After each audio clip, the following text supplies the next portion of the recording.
오늘 묵상하실 하나님 말씀은 에스겔서 27장 1절에서 25절입니다. 제27장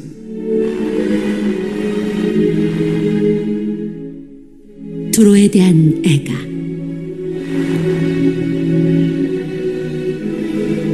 주님께서 나에게 말씀하셨다. 너 사람아, 두로를 두고 애가를 불러라.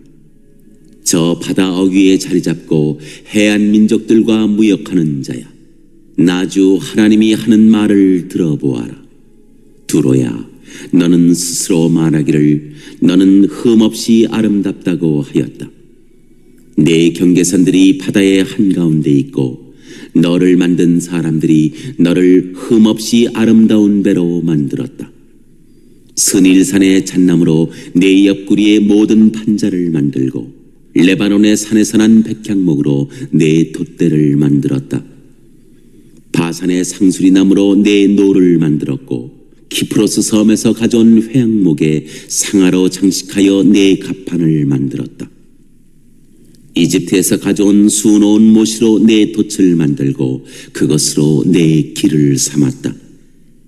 엘리사 섬에서 가져온 푸른색과 자주색 배는 너의 차일이 되었다. 시돈과 아르와 주민이 너의 노를 저었다. 두로야, 너의 노련한 이들이 내 선장이 되었다. 그 발의 장로들과 지혜 있는 사람들이 배의 틈을 막아주었다.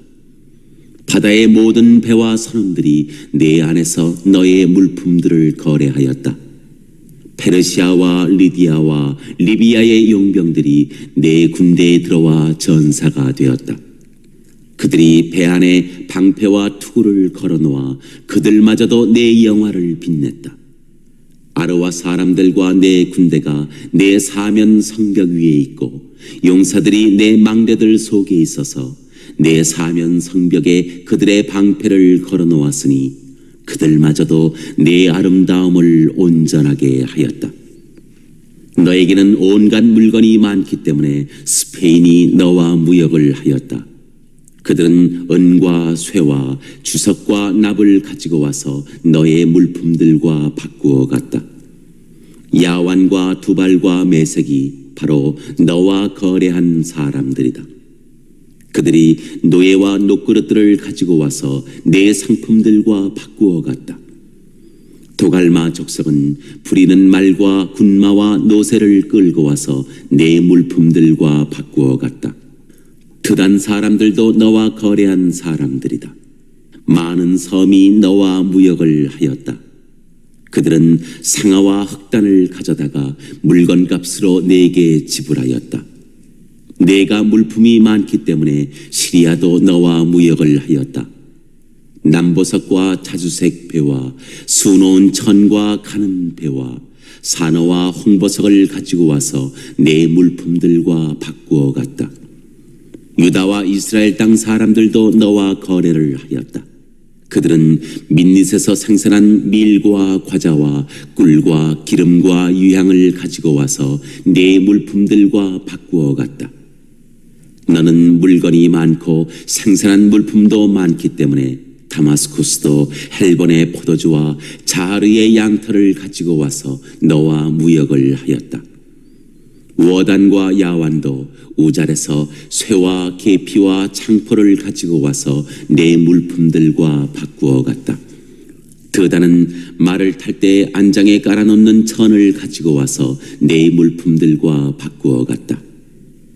아라비아 사람들과 게달의 모든 지도자가 너와 무역을 하였는데 새끼 양과 순양과 순념소들을 가지고 와서 무역을 하였다.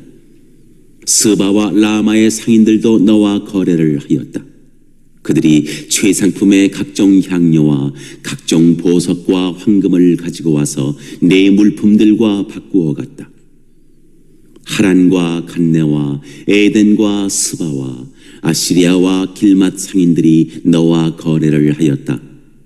그들은 화려한 의복과 청색 겉옷과 수놓은 옷감과 다채로운 양탄자와 단단히 꼬은 밧줄을 가지고 와서 내 물품들과 바꾸어 갔다. 다시스의 배들도 내 물품들을 싣고 항해하였다. 너는 화물선에 무겁게 물건을 가득 싣고 바다 한가운데로 나갔다. 두로에 대한 심판 얘기가 계속되고 있습니다.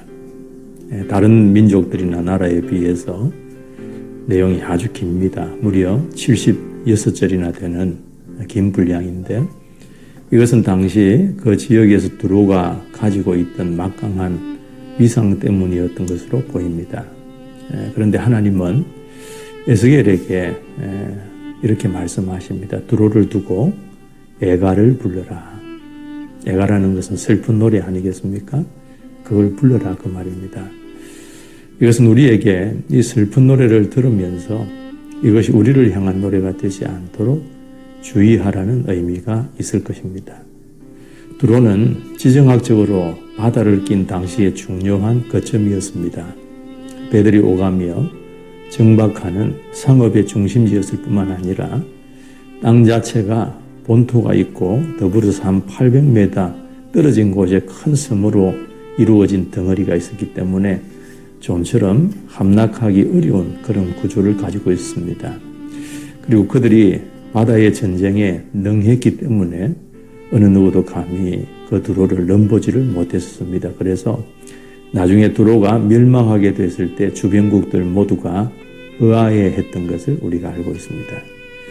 이러한 번성과 안녕이라는 것은 그들을 고도로 교만하게 만들었습니다. 그래서 3절에 보면 하나님께서 그들이 뭐라고 말씀한다 하느냐 하면 스스로 말하기를 나는 흠없이 아름답다. 그렇게 그들이 얘기했다는 것입니다. 아름답다고 한 것은 결코 과장이 아니었습니다. 선일산의 잣나무, 레바논의 최고급 백향목으로 배를 만들었습니다. 바산의 상수리나무로 노를 만들었고 키프로스 섬의 회양목으로 그리고 거기에 상아로 장식하여서 갑판을 만들었다고 했습니다. 배가 얼마나 아름답겠습니까? 돛과 깃발도 아름다운 이집트의 산 배로 만들었다고 합니다. 배의 틈을 막는 기술자는 주변 나라 주민 중에 탁월한 소질을 가진 사람들을 동원했습니다. 또 자신의 재산과 무역을 지키는 병정들도 가장 용감한 주변 거민들을 고용했습니다. 그 위에 이 두로 사람들은 배의 우두머리 선장 역할만 함으로써 그것을 장악하는 그런 즐거움을 누리고 있었던 겁니다. 여러분 생각해 보십시오. 이러한 아름다운 배들이 오가는 두로, 그리고 그러한 배들이 수없이 정박해 있는 두로 해변들, 얼마나 아름답습니까? 그리고 오늘 말씀 뒷부분을 보면 그 배들을 통해 무역하는 모습들, 여러 나라들이 나오는데 마치 이것저것 많은 물품을 내어놓고 파는 장터에 앉아있는 기분입니다. 얼마나 풍성한지 모릅니다. 그 모든 것이 풍성하고 만족스러웠으므로 그들의 눈에는 아름답게 여겨졌던 겁니다. 그러나 그런 것들이 오히려 그들로 하여금 스스로를 아름답다고 찬양할 만큼 높아지게 했습니다. 교만하여 하나님을 보지 못하고 하나님의 선민 이스라엘과 이 예루살렘을 업수히 여겨서 심판의 대상이 된 것입니다. 여러분 혹시 여러분의 삶에 내가 스스로 이루었다고 착각하고 자만하고 있는 것은 없습니까? 하나님의 은혜에 감사하지 못하도록 나를 교만하게 하는 아름답고 영화로운 환경은 무엇입니까? 참된 아름다움은 무엇일까요? 참된 풍요로움은 어디서 올까요? 나를 지으신 분이 하나님이시고 지금 나의 모든 누리는 것이 하나님의 은혜임을 아는 것입니다. 그 속에서 감사의 아름다운 마음이 있게 되고 참된 풍요를 누리게 되는 것입니다.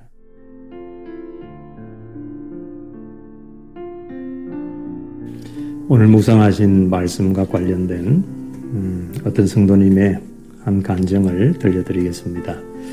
저는 청년 때 주님을 만나 뜨겁게 신앙생활을 했습니다. 하지만 제 나이 24살의 어머니의 중매로 집안도 잘 살고 훤칠한 외모에 저를 행복하게 해줄 것 같은 남자를 만나 한 달 만에 불신 결혼을 했습니다.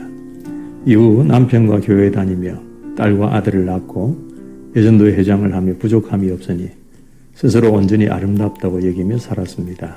그렇게 안온하게 살던 어느 날 남편은 유부녀와 바람이 나서 집을 나가 딸 살림을 차렸습니다. 그리고 3년 후 아이까지 낳고 이혼을 요구하니 저는 인생이 참으로 말씀으로 해석이 되지 않아 자녀들을 데리고 결국 이혼했습니다. 그 후 저의 울타리가 되어주겠다는 믿는 사람과 행복을 꿈꾸며 재혼했습니다. 남편이 함께 식당을 운영하기를 원해 어린이집 교사일도 그만두고 열심히 일했습니다. 그러나 강박으로 사소한 일에도 혈기를 폭발하는 남편은 마치 가시 울타리와 같았습니다. 그렇게 저는 아무리 노력해도 얻을 수 없는 행복에 탄식하고 이혼을 고민하며 지옥을 살다가 믿음의 공동체로 인도함을 받았습니다. 그럼에도 여전히 불치병 같은 저의 애정 결핍으로 남편을 우상 삼을 때가 있습니다. 집에서 소파에 누워 온갖 심부름을 시키는 남편이 유일하게 행동이 빨라지고 눈이 반짝일 때가 있는데 바로 세상 친구들을 만나러 갈 때입니다. 그 모습에 서운하지만 내색하지 않고 모임에 가는 남편에게 집에 몇 시에 들어와요? 라고 물었습니다. 하지만 남편은 간섭하지 마. 각자 인생을 살아. 라고 큰소리치며 나가버렸습니다.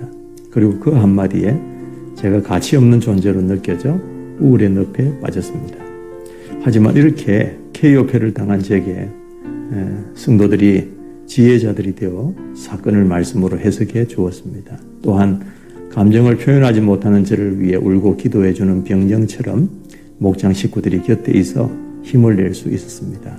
사랑에 인색한 남편의 수고로 진짜 신랑이신 주님을 만나게 하신 하나님께 감사드립니다. 진정한 아름다움, 진정한 풍요를 누리고 하나님께 감사할 수 있는 저와 여러분이 될 수 있기를 주님의 이름으로 축원합니다.